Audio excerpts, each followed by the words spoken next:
Donc, pour revenir à notre histoire de puissance, hein, nous avons vu dans la vidéo précédente que la puissance se calculait à partir de la tension et de l'intensité. Donc, lorsque vous utilisez une multiprise, celle-ci est prévue pour être branchée donc, sur les prises de la maison, donc alimentée par une tension de 230 volts, hein, eh bien, derrière, vous avez une autre indication qui est la puissance qui ne doit pas être dépassée. En l'occurrence, pour cette multiprise-ci, vous avez une puissance de 3500 watts. Or, eh bien, lorsque vous ne faites pas attention et que vous branchez des gros appareils, voire que vous branchiez une deuxième multiprise sur la première, eh bien, il est fréquent que le cordon en question s'échauffe parce qu'il n'est pas adapté. Alors pourquoi est-ce que le cordon s'échauffe?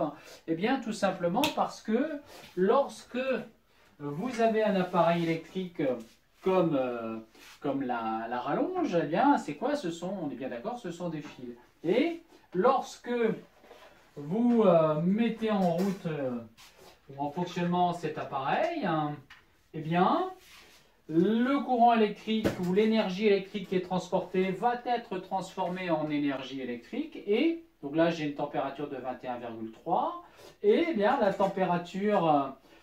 température à proximité du fil de connexion eh bien, va augmenter. Alors ici bien sûr c'est accentué parce que je travaille au niveau de mon grille-pain, mais ça illustre très bien le fait que l'énergie électrique est transformée en énergie thermique. On voit, j'espère que vous le voyez, les résistances qui rougeoient. On voit que l'énergie électrique est transformée en énergie thermique. Ce phénomène est vrai quel que soit l'appareil électrique. Un appareil électrique est toujours fait à partir d'un ensemble de conducteurs. Lorsque le courant électrique va traverser ces conducteurs, eh bien, il y aura une transformation d'une partie de l'énergie électrique en énergie thermique. L'objectif, très souvent, étant de limiter au maximum cette transformation. Dans d'autres appareils, comme l'appareil, le grille-pain, l'appareil raclette, le four, eh bien là, l'objectif, c'est que justement, cette énergie électrique soit transformée en énergie thermique. Donc, lorsque le courant électrique traverse le fil de la multiprise, eh bien celui-ci va s'échauffer. Lorsqu'il s'échauffe, hein, donc lorsqu'on a la conversion de l'énergie électrique en énergie thermique, une partie de cette énergie thermique donc, est transférée sous forme de chaleur à l'environnement immédiat. Si c'est du plastique, ben, celui-ci peut fondre, hein, et s'il fond, eh bien, les fils sont déludés à l'intérieur, ils se touchent et là, du coup, c'est le court-circuit.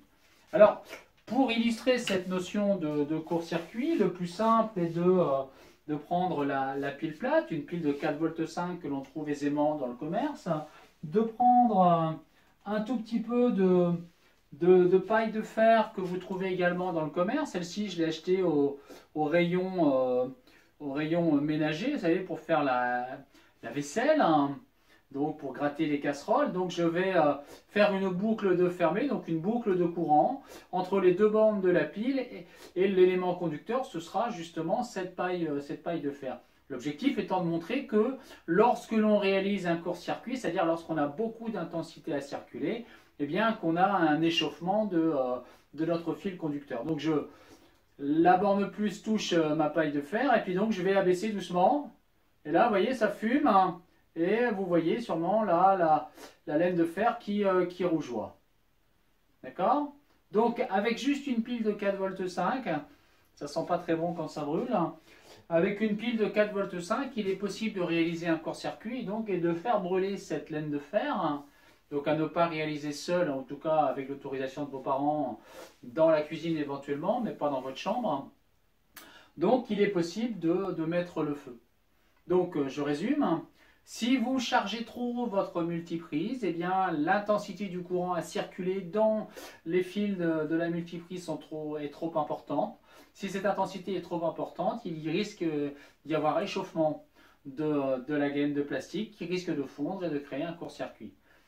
Derrière, ça veut dire incendie de la maison. 90% des incendies de maison sont liés à des incidents électriques. Hein, et ce qui dit incident électrique dit court-circuit. Donc on peut les éviter simplement en faisant attention. qui veut dire que lorsque vous, à la maison, vous branchez vos chargeurs de téléphone, bah, faites bien attention parce que bah, ça chauffe. Hein. Et lorsque ça chauffe, eh bien, il arrive un moment où ça peut prendre feu. Voilà, soyez prudents.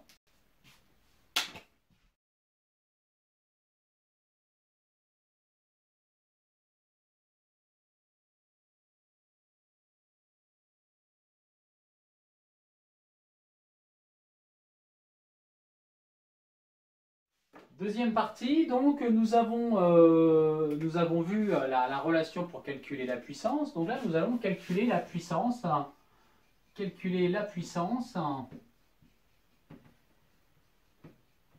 dissipée par effet Joule.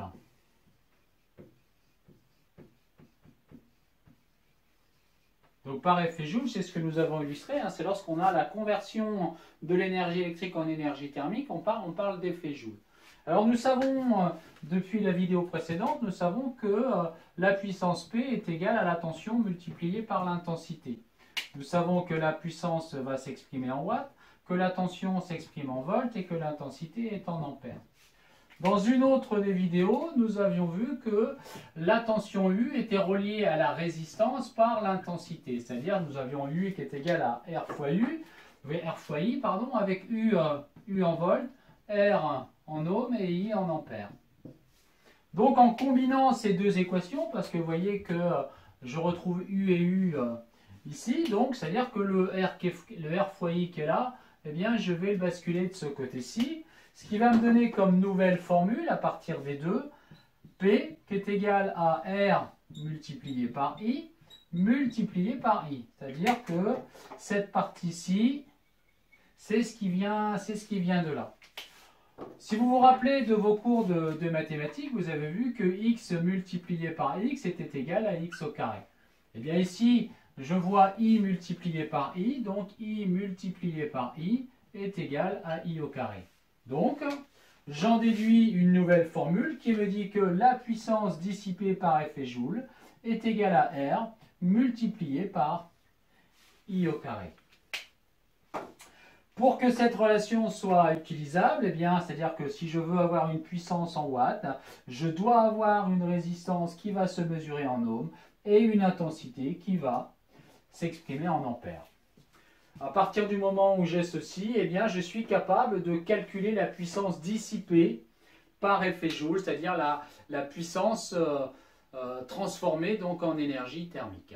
Alors cette puissance, elle est dite dissipée. Très souvent, on considère qu'elle est perdue si cette énergie thermique ne sert pas à chauffer quelque chose. Nous verrons dans la vidéo précédente que nous allons utiliser cet effet Joule pour chauffer une quantité d'eau. Et dans ce cas, l'énergie reçue par la résistance eh bien, va servir à monter en température un certain volume d'eau. Voilà.